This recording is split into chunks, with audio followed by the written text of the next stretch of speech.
Good morning, CANSEC. My name is Corinne Bouchard. I'm the founder of Pure Logic IT Solutions. It's an honor to represent both Pure Logic and Hewlett-Packard Enterprises today at CANSEC. We at Pure Logic are a Canadian-owned SME with almost 20 years supporting the defense industry. We deliver secure, scalable IT systems in mission-critical environments, which include modern data centers, deployable kits, and cybersecurity. It's no longer about guns, bullets, or bombs that are winning the wars. It's about technology, talent, and time. These three T's are allowing countries like Canada to respond, adapt, and protect both at home and abroad. Technology enables defense at the edge, where time to getting real-time data is critical for decisions. We have to secure this data and have an intersection of both physical and digital realms. Still, our nation views procurement through the lens of major assets, like planes, ships, and vehicles. The environments that they operate in are equally as important. We have to shift about how we build, operate, and sustain a modern CAF. The CAF is burdened by 15 to 20 years of technology and legacy debt, of systems that cannot keep pace with today's demands. The concept of technology debt and how we recover from it must be answered now. As we look into massive investments in our future, which we'll hear about later on today, we have to digitize these legacy networks to keep up to the 4K cameras in the F-35s, or collect the data and analyze it real-time in the over-the-horizon radar systems. As we enter into the AI era, it will be a force multiplier in every domain. We have to make the proper investments with defense that include quantum resilient systems. Talent, as the Chief of Defense has acknowledged, is a problem. Recruitment, retention, and reskilling, it is a challenge. At Pure Logic, we support CAF-led requirements by filling critical gaps through project-based work, expertise, and collaboration. There is a clear value in expanding learning environments in cyber ranges, simulations, and centers of excellences. Let's look at a really big, bold idea. How about let's get cleared Canadians that aren't CAF able to put their hands up and help us take us to that new technology lens. Finally, let's talk about time, because I am running out of it. Procurement delays are costing us. We need to change to an outcome-based procurement, accelerate timelines, and remove roadblocks. It's time to procure, time to implement, and time to the field. NATO recently completed an AI procurement in 6 months, from concept to contract. Borealis is going to be a great first step, but it's time for a true Canadian-first policy. Made or supported in Canada, in a fair federal definition, is what we have to do. No more pop-up American shops fronting as Canadians.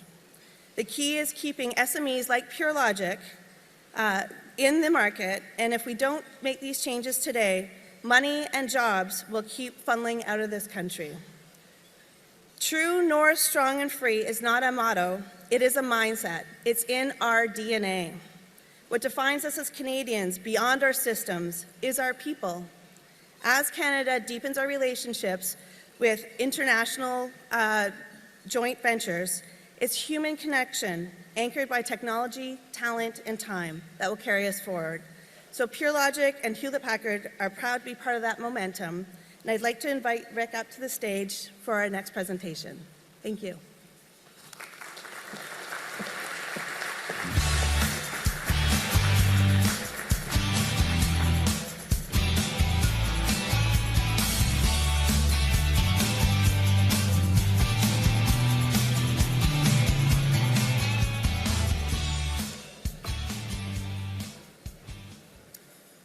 Good morning, distinguished guests, industry leaders, and esteemed members of the Armed Forces and the wider security community. I'm Rick Burt. I'm pleased to be representing IMP Aerospace and Defense at today's opening breakfast.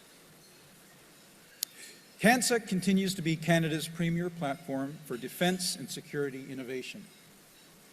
We're global leaders, military professionals, and industry experts all come together to explore the latest developments shaping the future of our collective security. Over the next 2 days, we will see firsthand the technologies, services driving progress across land, sea, air, space, and cyber domains, all vital to ensuring Canada remains a strong, sovereign, and secure nation. From AI-driven defense systems to sustainable technologies, CANSEC will highlight innovation supporting military readiness in the years ahead. IMP Aerospace and Defense takes immense pride in being a Canadian-owned and operated company, providing cutting-edge aerospace and defense solutions for both Canada's military and global partners. With a decades-long legacy of engineering excellence, maintenance expertise, and advanced defense solutions, IMP has earned a reputation as a trusted leader in aircraft sustainment, modernization, and mission-critical support.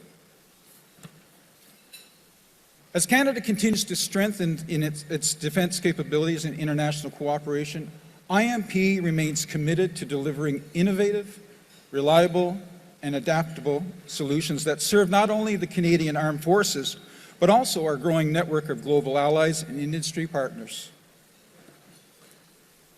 CANSEC is much more than a trade show.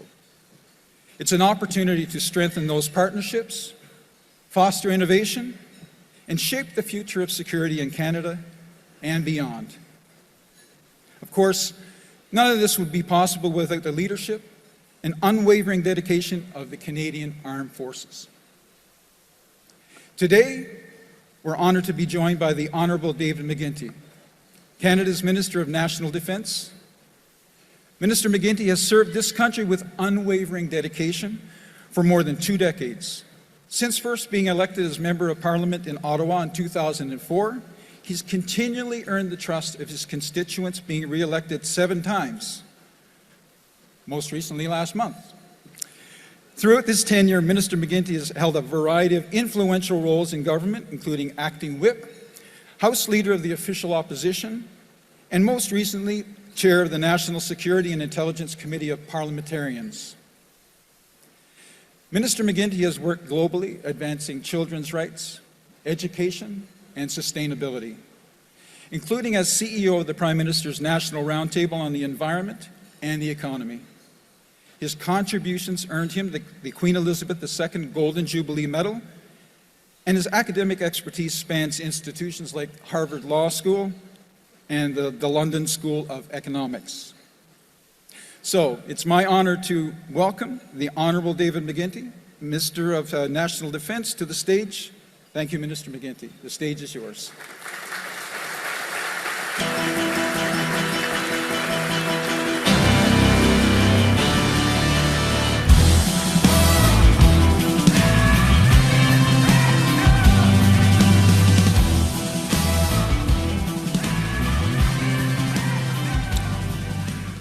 Good morning, everyone. They told me not to touch the microphone. I want to make sure you can hear me.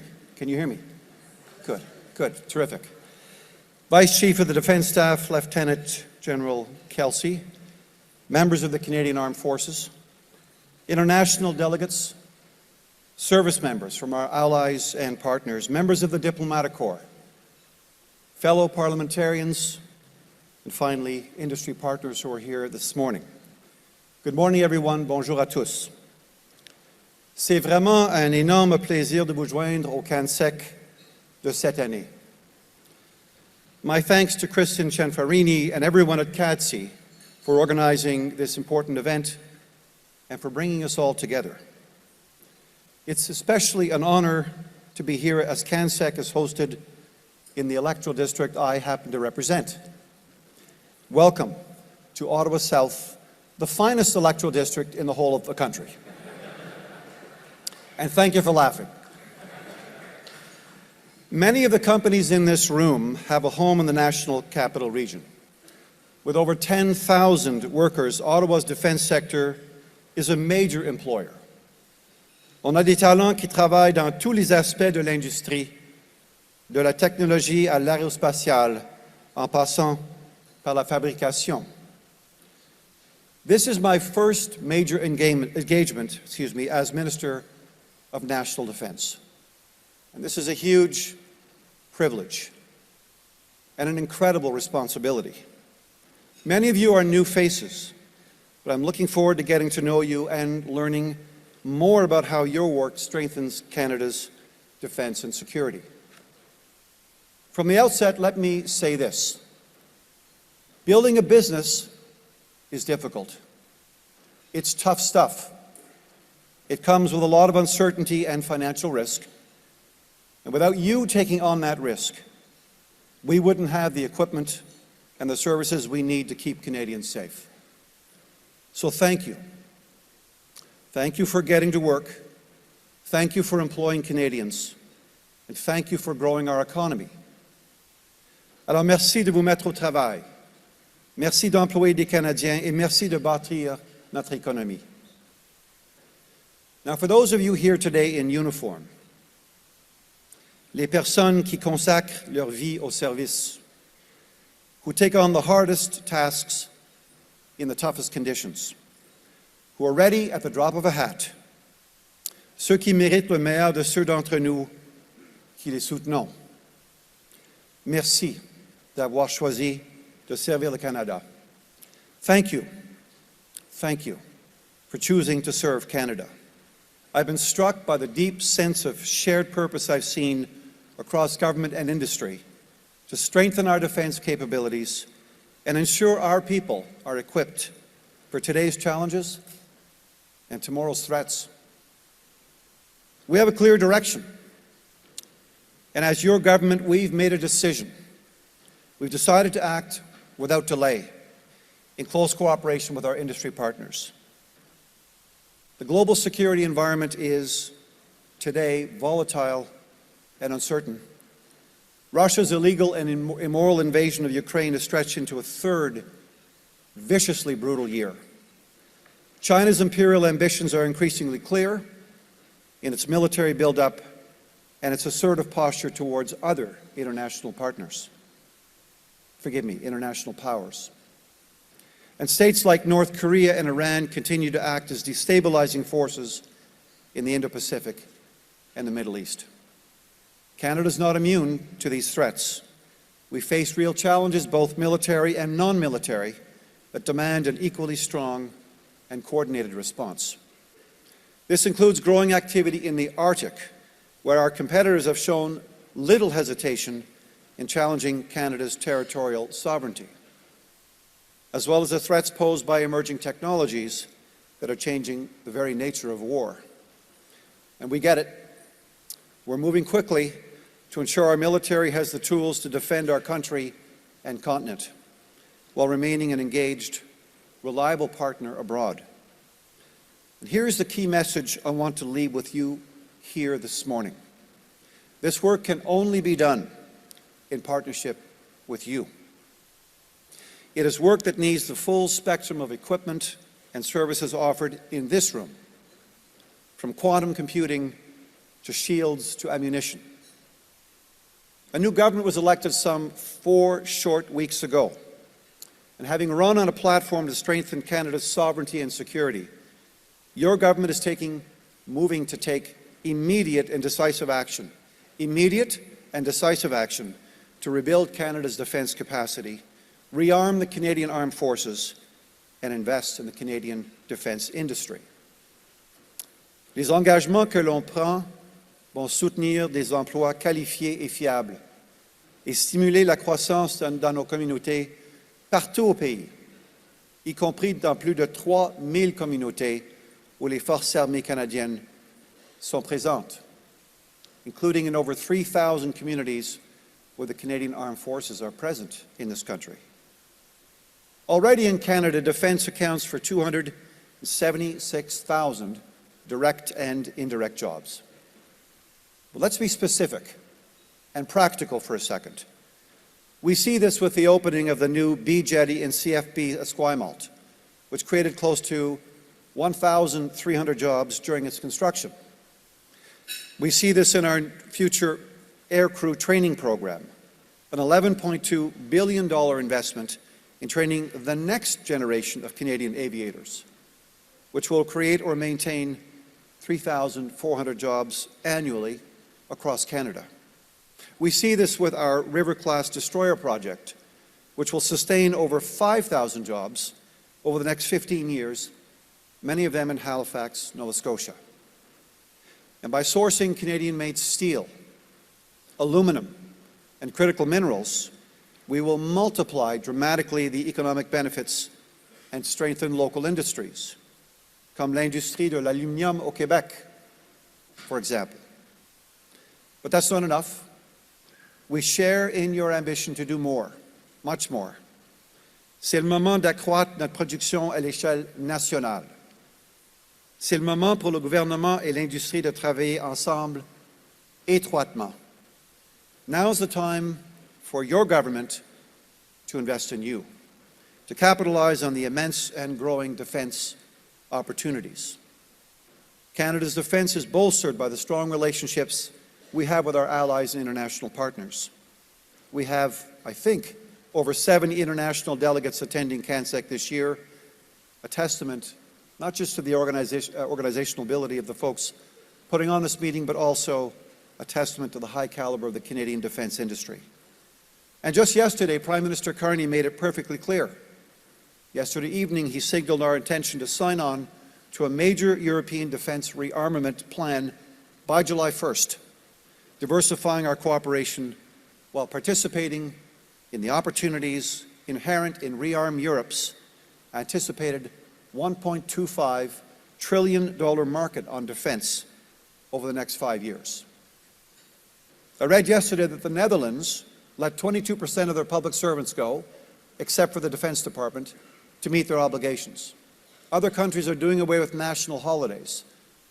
Others are yet again increasing corporate taxes or running larger deficits in anticipation of the troubles that might be forthcoming. And as we strengthen our international ties, there will be opportunities for industry to help us deliver on our shared priorities. In November, Canada and Australia signed an agreement to work together on researching emerging missile threats with a focus on countering hypersonic weapon systems. And earlier this year, Prime Minister Carney announced further cooperation with the Australians, investing over $6 billion in a partnership to develop advanced over-the-horizon radar capabilities. After all, the Canadian Arctic belongs to Canada. Après tout, l'Arctique canadien s'appartient au Canada. I want to increase the work our defense industry does with our allies and partners.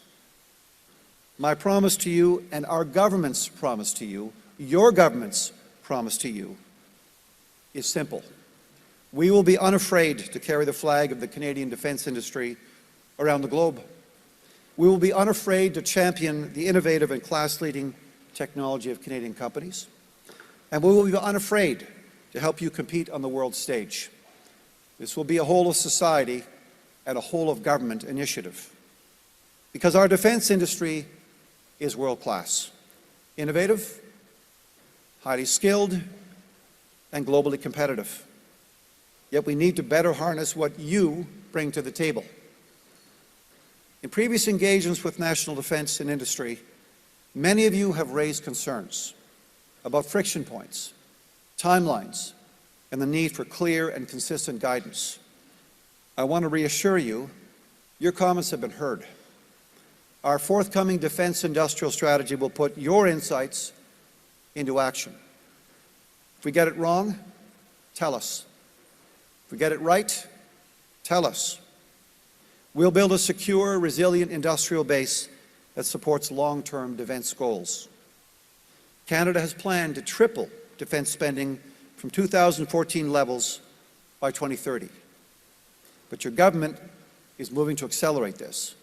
So stay tuned. Your government will invest more to acquire the necessary equipment the CAF needs to be successful in carrying out its missions. On prend de vraies mesures concrètes pour améliorer nos méthodes d'achat, d'entretien et de mise à niveau de notre équipement. Ça passe par la simplification de nos exigences et l'accélération des livraisons pour que les membres des FAC obtiennent plus rapidement les outils dont ils ont besoin. On avance aussi vers une approche plus régulière et continue de la planification de la défense, une approche qui nous permet de rester à l'affût des menaces mondiales, de suivre nos progrès et de combler les lacunes avant qu'elles ne se creusent. Je n'ai pas besoin de vous rappeler que le monde évolue rapidement. I don't need to tell you how quickly the world is changing. One of my smart kids told me the other day, "Dad, it looks like knowledge is doubling in the technical sphere about every 16 to 18 months. And that's before the next gen of AI. Having a strong, well-equipped military supported by a strong defense industrial base is a top priority for your government. It's a top priority for me, who's been honored with this position, for the Prime Minister, and I believe for everyone in Parliament. I think it was demonstrated also recently by the Prime Minister's appointment of Canada's first ever Secretary of State for Defence Procurement, Stephen Fuhr. And as your government promises to do more, we ask that you do more. We simply cannot afford to wait a decade for the capabilities we need today. We need you to help us meet our ambitious timelines, and they are ambitious. Canadians have a legacy of mobilizing quickly when times get tough. During the Second World War, we went from just 6 ships to the 3rd largest navy in the world. We can and we will recapture the same innovative spirit. By procuring new equipment, we can meet modern challenges. But we need people. We need soldiers, aviators, and sailors. The people that make up the Canadian Armed Forces are our greatest single asset. Without them, we wouldn't be able to accomplish anything we set out to do. Last fiscal year, we surpassed our recruitment goals, bringing in over 6,700 new regular force members. That's a 55% increase from the year before. And we will build on this success and grow our recruitment numbers even further. We're going to do that by making it easier to serve, by building more housing units on bases, by expanding access to childcare, by providing better training, better equipment, and meaningful opportunities for career growth. And by building a culture rooted in dignity, inclusion, and respect for everyone who serves. You know, we ask an awful lot of our military members and their families. We ask them to be apart for extended periods of time from their partners, their spouses, their children. We ask them to carry out dangerous missions. In fact, we ask them to put the safety of others before their own, in defense of peace, freedom, and democracy. That's a lot to ask.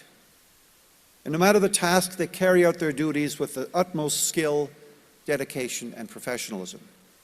To the Canadian Armed Forces members listening, for this minister, you are simply second to none. And to conclude, we're ready to work with you to bring this vision for defence and for Canada's defence industry to life. In fact, no government can do this without you.